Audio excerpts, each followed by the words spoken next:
आइए आज की खबरों की शुरुआत करते हैं एक बड़ी धार्मिक खबर के साथ। जवाहर मार्ग स्थित शनि मंदिर में शुभ वैशाख शनिवार के अवसर पर ग्रीष्म ऋतु को ध्यान में रखते हुए भगवान श्री शनिदेव मंदिर में गुलाब पुष्प युक्त जल विहार मनोरथ का आयोजन किया गया। पंडित कान्हा जोशी ने बताया कि इस अवसर पर श्रद्धालुओं ने बड़ी संख्या में पहुंचकर पूजा अर्चना की और भगवान शनिदेव का जलाभिषेक कर सुख समृद्धि की कामना की। इस दौरान सुबह से लेकर रात तक मंदिर में भक्ति का माहौल बना रहा।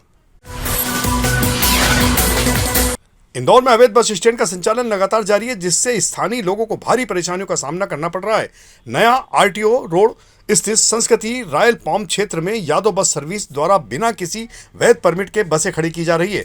इस अव्यवस्थित पार्किंग के कारण रास्ता बाधित होता है और आम नागरिकों के आवागमन में भारी दिक्कतें होती है। क्षेत्रीय रहवासियों का कहना है कि उन्होंने कई बार क्षेत्रीय परिवहन अधिकारी और यातायात विभाग को शिकायत की है, लेकिन अब तक कोई ठोस कार्रवाई नहीं हुई। लोगों ने प्रशासन से तत्काल हस्तक्षेप कर समस्या का समाधान करने की मांग की है। शनिवार का दिन एक तरह से भाजपा और कांग्रेस दोनों के लिए हंगामे का दिन रहा। इंदौर में शनिवार को प्रस्तावित नारी शक्ति फॉर विकसित भारत रन ऐन वक्त पर रद्द हो गई, लेकिन इसकी सूचना समय पर प्रतिभागियों तक नहीं पहुंच सकी।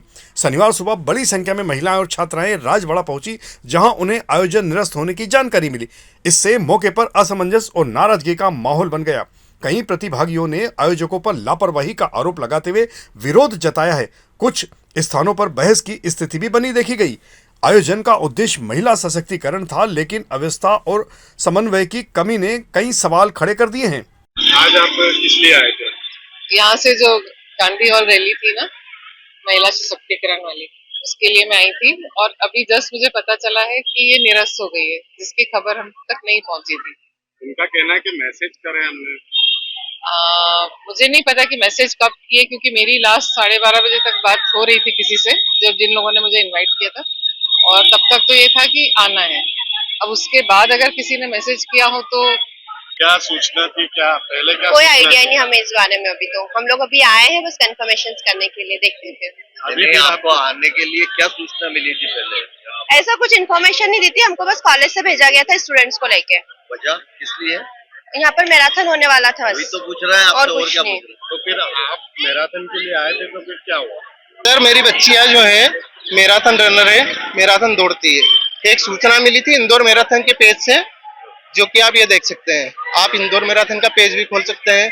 अभी जब मैं यहाँ पे 6:30 बजे आया हूँ मेरी बच्चियों को दौड़वाने के लिए कि चलो मोटिवेशन मिलेगी, कॉन्फिडेंस बढ़ेगा, उनका बूस्ट होगा, पर यहाँ पे आके अलग ही लेवल की पॉलिटिक्स चल रही है कि महिलाओं का आरक्षण खत्म। मैं भी सम्मान करता हूँ महिलाओं का, अगर यहाँ बैठना चाहे तो मैं भी अभी आमरण अनशन पे बैठ जाऊँ, पर ये अपनी पॉलिटिक्स चमका रहे कि फलाना मुर्दाबाद, ये मुर्दाबाद। अभी मैंने बोला, मुद्दा उठाया कि भैया कैंसिल क्यों कर दिया गया, या तो पहले से सूचना देनी चाहिए। ये कोई छोटा मोटा कोई सूचना नहीं मिली गई। अभी इंदौर मैराथन कोई छोटा पेज नहीं है, यहाँ पे लाखों लोग दौड़ रहे हैं। इनका बस कहीं नहीं, इनको तो घुमाना है। अगर मैंने कुछ थोड़ा ज्यादा बोल दिया, हो सकता है मैंने बहस कर ली, मैं माफी मांग लेता हूँ, कोई दिक्कत नहीं, पर ये मैच्योरिटी है इनको। कोई भी कुछ मुद्दा उठा ले तो बोले ये तो गद्दार है। ये तो हर छोटी मोटी चीज पे क्या लोग क्या जो भी अगर कुछ बोले तो क्या वो गद्दार हो गया क्या है? आज मेरी ये छोटी छोटी बच्चियां घूमी जरा है, ये 2-2, 3-3 मैराथन दौड़ी है, 10-10 किलोमीटर की दौड़ी है। अब इनका मैं कॉन्फिडेंस बूस्ट करने के लिए लेके आया हूं, इनसे सवाल पूछ रहा हूं तो इनके पास कोई जवाब ही नहीं है।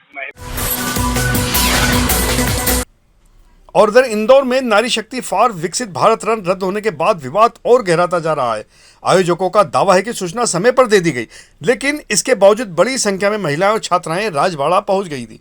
इस दौरान आयोजन समिति के कई जिम्मेदार अधिकारी मौके पर नजर ही नहीं आए और मुंह छुपाकर भाग गए, जिससे नाराजगी और बढ़ गई। कुछ सदस्यों ने अहिल्या प्रतिमा के सामने विरोध जताते हुए विपक्ष के खिलाफ जमकर नारेबाजी की। रन का माहौल प्रदर्शन में बदल गया। अब पूरे घटनाक्रम को लेकर सूचना तंत्र, समन्वय और जिम्मेदारी तय करने पर गंभीर सवाल खड़े हो गए हैं। इस मामले में आयोजन समिति से जुड़ी वरिष्ठ अभिभाषक ज्योति तोमर ने जरूर कुछ जानकारी शेयर की है। देखिए, ये जो मैराथन दौड़ थी वो इसलिए की गई थी, सामाजिक जितने भी सारे संगठन है इंदौर के, उन्होंने इसका आयोजन किया था, और देश में चूंकि महिलाओं के एक सम्मान का विषय आया था, इसलिए मैराथन तय की गई थी। और वो विषय था महिलाओं के समर्थन में एक बिल पास होना था, जिसमें राज्यसभा हो, चाहे लोकसभा हो, चाहे विधानसभा हो, उसमें 33% आरक्षण महिलाओं को मिलने वाला था। चूंकि वो जो विपक्ष में बैठे हैं उन लोगों ने उसका समर्थन नहीं करने से वो बिल पास नहीं हो पाया। इसलिए आज बहनें बड़ी दुखी हैं। आज 8 दिन से देख रहे थे कि पूरे देश में महिलाएं जश्न मना रही थी कि उनके पक्ष में कोई बिल पास होने वाला है।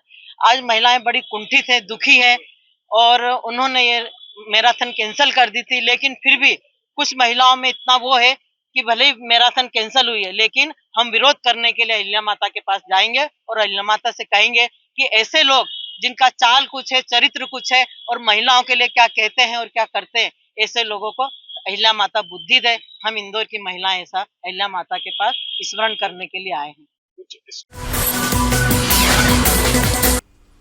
इंदौर के बाणगंगा थाना क्षेत्र में एक 5 वर्षीय बालक घर से भटककर दूर चला गया था। घर वाले उसे काफी देर तक ढूंढते रहे लेकिन वो कहीं नहीं मिला। इस पर पुलिस को सूचना दी गई। सूचना पर डायल 100 टीम मौके पर पहुंची और बच्चे को सुरक्षित संरक्षण में लिया। पूछताछ के दौरान उसकी बहन मिली जिसने मां के फैक्ट्री में होने की जानकारी दी। इस पर पुलिस टीम बच्चों को लेकर मां के पास फैक्ट्री पहुंची और उसे सुपुर्द किया गया। इंदौर में यातायात व्यवस्था सुधारने के लिए ट्रैफिक पुलिस ने ड्रोन पेट्रोलिंग तेज कर दी है। पिछले 13 दिनों में ड्रोन निगरानी के जरिए 1600 से अधिक नियम उल्लंघनकर्ताओं पर दंडात्मक कार्रवाई की गई है। नो पार्किंग, रॉन्ग साइड और रेड लाइट जंप करने वालों पर सख्ती बरती जा रही है। शहर के प्रमुख चौराहों और व्यस्त मार्गों पर पीक आवर्स में ड्रोन से निगरानी रखी जा रही है। ड्रोन में लगे पीए सिस्टम से लोगों को नियमों के प्रति जागरूक भी किया जा रहा है। यातायात बाधित होने पर तुरंत कंट्रोल रूम को सूचना देकर व्यवस्था सुचारू भी कराई जा रही है। महिला आरक्षण विधेयक को लेकर इंदौर में सियासत गर्मा गई। नगर निगम के विशेष सत्र के बाद प्रतिपक्ष नेता चिंटू चोकसे ने बीजेपी पर तीखा हमला बोला है। उन्होंने आरोप लगाया कि महिला अधिकारों के मुद्दे को राजनीतिक हथियार बनाकर भाजपा के द्वारा इस्तेमाल किया जा रहा है। चोकसे ने दावा किया कि 2023 में यह बिल पहले ही पास हो चुका है, फिर इसे दोबारा मुद्दा बनाकर परिसीमन की राजनीति की जा रही है। निगम सत्र में इस विषय पर जमकर बहस भी देखी गई। वहीं सत्ता पक्ष ने आरोपों को खारिज करते हुए कांग्रेस पर ही महिला विरोधी रुख अपनाने का आरोप लगाया है। बिल्कुल भारतीय जनता पार्टी लाई कांग्रेस के खिलाफ, हम लाए जो एक्चुअल जिसके खिलाफ ये निंदा प्रस्ताव आना चाहिए। जिस तरीके से पूरी देश की जनता को पता है कि सन 2023 में ये महिला आरक्षण बिल लोकसभा में पास होके कानून बन चुका है। जब किसी कानून को एग्जीक्यूट करना है तो आप क्यों नहीं कर रहे? जब आप 2026 में महिला आरक्षण को लेकर बात करते हैं तो उसमें आप डिलिमिटेशन का एक फंडा डाल देते हैं। चूँकि आपको पता है कि डिलिमिटेशन आप अलग से पास नहीं करा पाओगे किसी भी कंडीशन में, उसके लिए भी 2/3 मेजोरिटी चाहिए। तो आपने देश की महिलाओं की आड़ में, आरक्षण की आड़ में इस डिलिमिटेशन जैसी गंदगी को इस देश में लाने की कोशिश करी, जिस योजना को हमारे नेता राहुल गांधी जी ने संपूर्ण रूप से फेल कर दिया। ये देश ने देखा। कांग्रेस का स्टैंड क्लियर है। 543 सीट्स पे आज आप लागू कर दीजिए, संपूर्ण रूप से पूरा विपक्ष उसमें साथ है। लेकिन अगर देश का संघीय व्यवस्था खराब करने की कोशिश की जाएगी, नॉर्थ और साउथ को टुकड़े टुकड़े में बांटने की कोशिश की जाएगी, तो कांग्रेस पार्टी कटिबद्ध है कि इस प्रकार के किसी भी कृत्य को हम आगे नहीं आने देंगे, नहीं होने देंगे। इंदौर नगर निगम के विशेष सत्र में महिला आरक्षण विधेयक को लेकर जमकर हंगामा हुआ। महापौर पुष्पमित्र भार्गव ने कांग्रेस पर महिला विरोधी होने का आरोप लगाते हुए कहा कि महिला नेतृत्व को रोकना देश के विकास में बाधा है। वहीं कांग्रेस पार्षदों ने बीजेपी पर दिखावे की राजनीति का आरोप लगाया है। दोनों पक्षों के बीच तीखी बहस और नारेबाजी से माहौल और भी गर्मा गया। लंबे विवाद के बाद सदन ने विधेयक गिरने की निंदा का प्रस्ताव पारित कर दिया। इस घटनाक्रम ने महिला सशक्तिकरण के मुद्दे को सियासी बहस का एक नया केंद्र बना दिया है।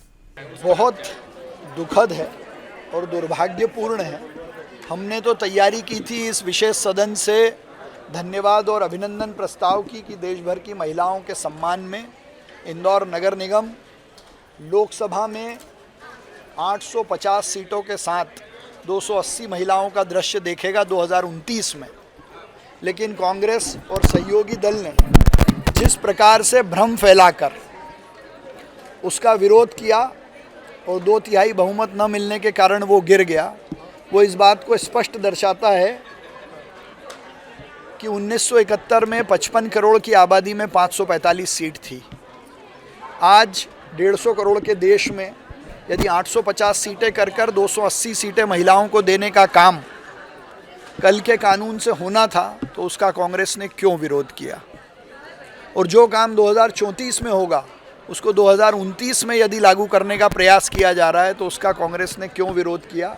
इस कांग्रेस के कृत्य के खिलाफ और विशेष रूप से जब भी देश में देश हित के निर्णय लेने की बात आती है कांग्रेस विरोध में खड़ी रहती है और कांग्रेस के विरोध के कारण देश पीछे जाता है।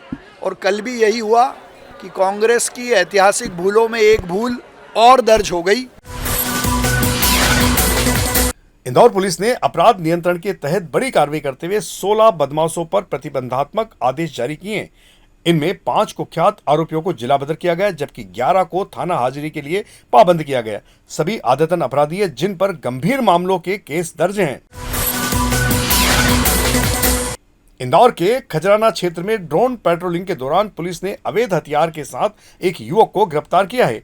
बडला बंगाली चौराहे पर संदिग्ध गतिविधि के दौरान आमिर खान निवासी राजीव नगर को पकड़कर जब उसकी तलाशी ली गई तो उसके पास से एक बड़ा खटकेदार चाकू मिला है। यह कार्रवाई थाना प्रभारी मनोज सिंह सैंधव के नेतृत्व में सहायक उप निरीक्षक राकेश परमार, खेमराज जाटव, प्रधान आरक्षक पंकज सांवरिया, आरक्षक राजेंद्र सिसोदिया, अशोक रघुवंशी, पप्पू बघेल, दिनेश और प्रदीप सूर्यवंशी की टीम ने किया है। इंदौर में मेट्रो प्रोजेक्ट को लेकर एक बार फिर एक नया विवाद सामने आया है। एयरपोर्ट रोड स्थित पुलिस ट्रेनिंग स्कूल परिसर में बन रहे मेट्रो स्टेशन के लिए पुराने मंदिर को हटाने की प्रक्रिया शुरू होते ही विवाद शुरू हो गया और जमकर नागरिकों ने विरोध दर्ज कराया है। पुजारी और स्थानीय रहवासियों के साथ हिंदू संगठनों ने भी प्रदर्शन कर कार्रवाई का विरोध किया है। टीम के पहुंचते ही हंगामा बढ़ गया और चेतावनी दी गई कि मंदिर या पेड़ों को यदि हटाया गया तो उग्र आंदोलन किया जाएगा जिसकी जवाबदारी प्रशासन पर रहेगी। सूचना पर पुलिस और अन्य अधिकारी मौके पर पहुंचे और लोगों को शांत कराया। अधिकारियों ने स्पष्ट किया कि मेट्रो कार्य सभी अनुमतियों और तय रूट के अनुसार ही किया जा रहा है। फिर भी अगर कोई विरोध है तो उसे देखा जाएगा। विरोध यही है कि कई सालों से मंदिर यहाँ पर विराजमान है तो हम सरकार से यही चाहते हैं कि ये मंदिर नहीं टूटे तो अच्छी बात है। 7 साल से सेवा मैं भी कर रहा हूँ यहाँ पर और मंदिरों को बहुत लोगों ने चंदा कर मंदिर को बनाया है तो हमारी यही विनती और निवेदन है कि इस मंदिर को नहीं तोड़ा जाए तो सबसे अच्छी बात है। कितने वर्ष पुराना मंदिर है ये कम से कम 15 से 20 साल। क्या मेट्रो के द्वारा क्या कहा जा रहा है आपको? मेट्रो के द्वारा यही कहा जा रहा है कि इस मंदिर को हटाया जाए, मंदिर की स्थापना कहीं दूसरी जगह पे की जाए। नोटिस वगैरह से भी दिया गया था क्या? हाँ, नोटिस दिया गया था लेकिन नोटिस पर अभी कोई प्रक्रिया नहीं हुई है। लेकिन मंदिर के अधिकारी भी यहाँ पर उपस्थित है तो क्या आपकी उनकी बातचीत हुई और क्या आपकी चर्चा चल रही है? बातचीत कुछ भी नहीं हुई, बस यही कहना चाह रहे हैं कि मंदिर को हटाना है और ये आप सब देख ही रहे हैं ये सब तोड़ दिया है अभी। तो हमारी सबसे आपसे यही निवेदन विनती है कि मंदिर अगर नहीं टूटे तो सबसे अच्छी बात है। देखिए अभी मेरे संज्ञान में आया कि मशीन इनकी जो चल रही है उसके द्वारा दीवार को जो क्षति हुई है उसके संबंध में मैं भी यही देखने आई थी।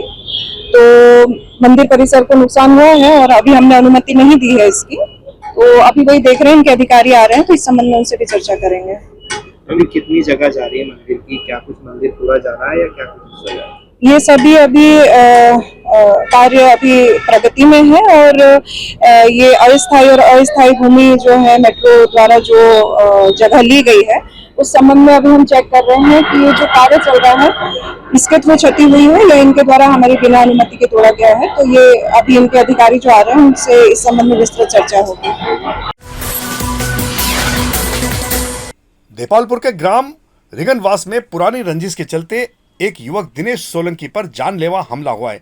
13 अप्रैल की रात 3 आरोपियों ने गाली गलौज के बाद उसके साथ मारपीट की, ऐसी जानकारी दी जा रही है। जान बचाकर भागे युवक का आरोपियों ने औजार लेकर पीछा किया और रिश्तेदारों के घर में घुसकर उसे दोबारा मारपीट की।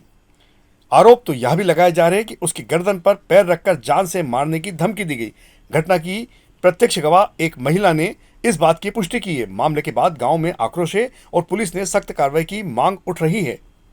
वहीं पुलिस ने कार्रवाई का आश्वासन दिया है। की 10 और 11 के बीच की बात है। मैं मेरे मित्र अनुज के साथ में गया था, एक तरफ टहलने गया था तो ये एक तो कुशांत और एक विवेक ठाकुर और एक कुंदन, ये तीनों आए और मेरे को माँ बहन की गाड़ी दी उन्होंने और जिसके बाद में लात बुझ से उसे मारने लग गए मेरे को। लात घुसे मारे, खूब मारे मेरे को। और जिसके बाद मैं जैसे ही भागा तो मेरे पीछे कुल्हाड़ी का हत्था था और व्यक्ति का हत्थे से मेरे को वार किया नहीं। तो मैं भाग गया और जिसके बाद मेरे पीछे बाइक से इन्हें दौड़वाई और मैं पैदल भागा था वहाँ पर। फिर कम से कम 1 से 15,000 फीट मतलब दूर भागा मैं, तो मेरे अंकल के घर पे गया मैं। तो अंकल के घर में थे घुसे, जिसके बाद भी मेरे को है ना इन्होंने लात घुसे धरे और मेरे गले पे पैर धर दिया। इनकी बोला तुम अगर रिपोर्ट करी तो मैं तेरे को है ना जान से मार दूँगा। ने अब ये बोला मैंने। हाँ मैंने की PI वो साहब से अभी रिपोर्ट करके आया हूँ मैं। तो मैं यही निवेदन है मेरा इनसे कि इन पर सटीक कार्रवाई करें, क्योंकि मेरी जान को खतरा था, बच गया मैं। और इन्होंने धमकी भी दी मेरे को दिनेश सोलंकी रिंगनवाद। तो यह थी हमारी आज की प्रमुख खबरों का सिलसिला आगे भी जारी रहेगा। इंदौर से जुड़ी ताजा और महत्वपूर्ण जानकारियों के लिए आप हमारे दोपहर न्यूज चैनल से लगातार जुड़े रहने के लिए सबसे पहले इसे सब्सक्राइब करें। यदि आपके पास भी कोई महत्वपूर्ण खबर या जानकारी हो तो आप दोपहर न्यूज चैनल पर दिए गए नंबर के आधार पर संपर्क कर सकते हैं। धन्यवाद।